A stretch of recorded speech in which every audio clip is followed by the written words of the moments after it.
Salve galera, sejam bem-vindos ao canal do Professor Pedro. Hoje sem muito foco, como vocês podem perceber, mas se não temos foco visual, o que está vendo com esse foco aqui? Será que eu estou tão bonito assim que o foco se perdeu? Pronto.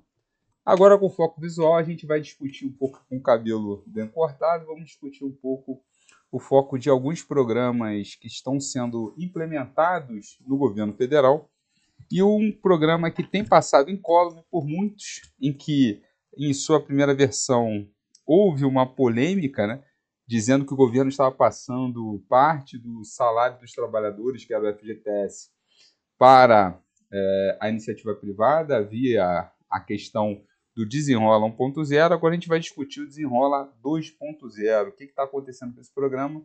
Que tem tido um efeito aí de reduzir o endividamento e principalmente reduzir a trajetória desse endividamento em patamares que, quando a gente olha a relação estrutural da nossa economia, a gente tem uma relação insustentável do ponto de vista atuarial e financeiro das dívidas das pessoas físicas. E por que eu digo que ela é insustentável? Porque, basicamente, para você pagar sua conta de juros, a sua renda deveria crescer em patamares basicamente irreais, né, do ponto de vista de crescimento.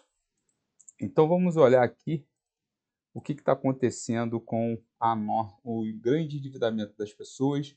Vou tentar dar um zoom aqui e tentar fazer com que vocês enxerguem essa relação.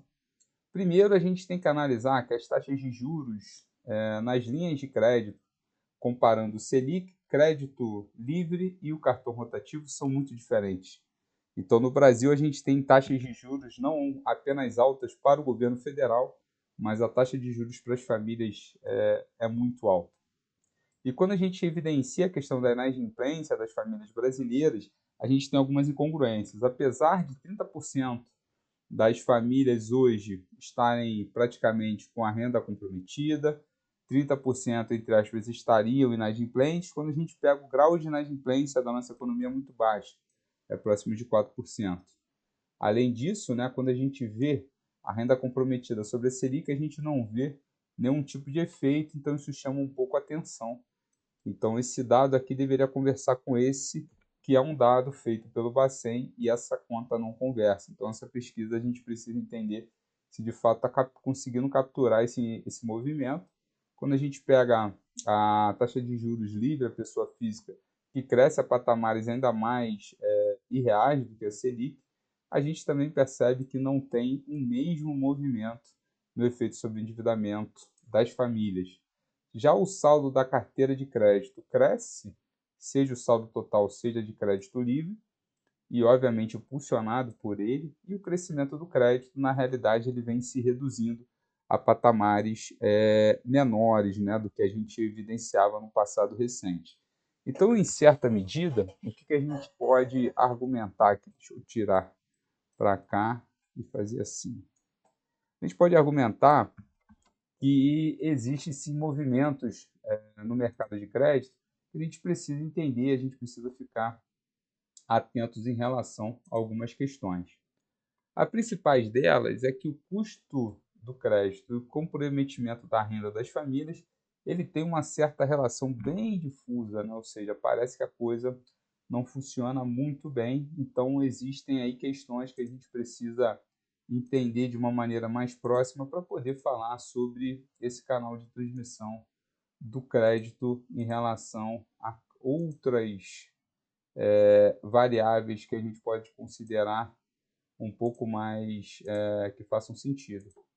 E aí, quando a gente pega o dado da inadimplência, como eu falei para vocês, é uma inadimplência baixa quando a gente pega o núcleo de pessoas com algum tipo de renda, mas existe sim um grande movimento de concessão de crédito para pessoas sem renda, e esse movimento ele parece que é crescente e, obviamente, tem uma forte inadimplência.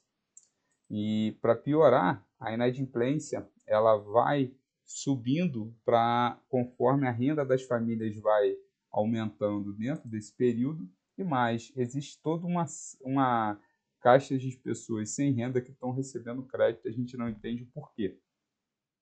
E para finalizar, a gente tem, por faixas de emprego, níveis de inadimplência que estão crescendo, principalmente quando a gente olha os autônomos e quem se coloca como outros, bem como as MEIs. Então, existe um critério de informalidade, um critério de renda autônoma, que tem feito com que as pessoas, principalmente de baixa renda, tenham uma inadimplência. E quando a gente olha o spread bancário, a gente percebe que o spread médio das pessoas sem renda vem crescendo e vem crescendo forte, mas já foi muito maior, ou seja, a gente tem uma situação que o spread bancário ele tem crescido, a gente olha o spread bancário por faixa de renda, a gente também percebe um crescimento pós-2022, ou seja, ele é alimentado em certa medida pelo movimento da Selic e a gente vai discutir isso em algum outro momento.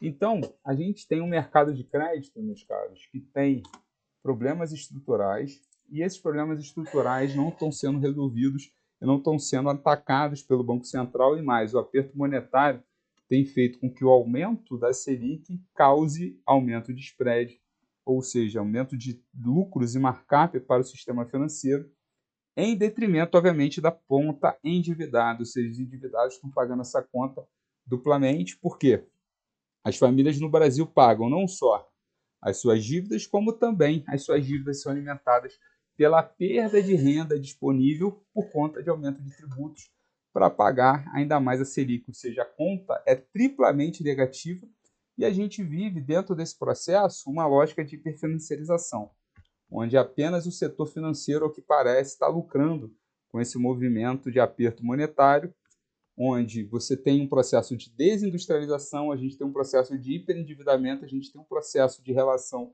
explosiva da renda com base no endividamento.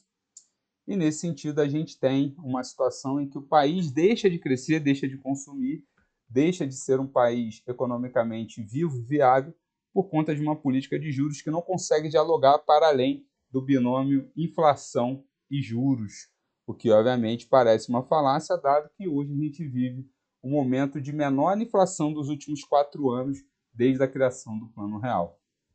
Forte abraço, se você chegou até aqui, se inscreva e até a próxima.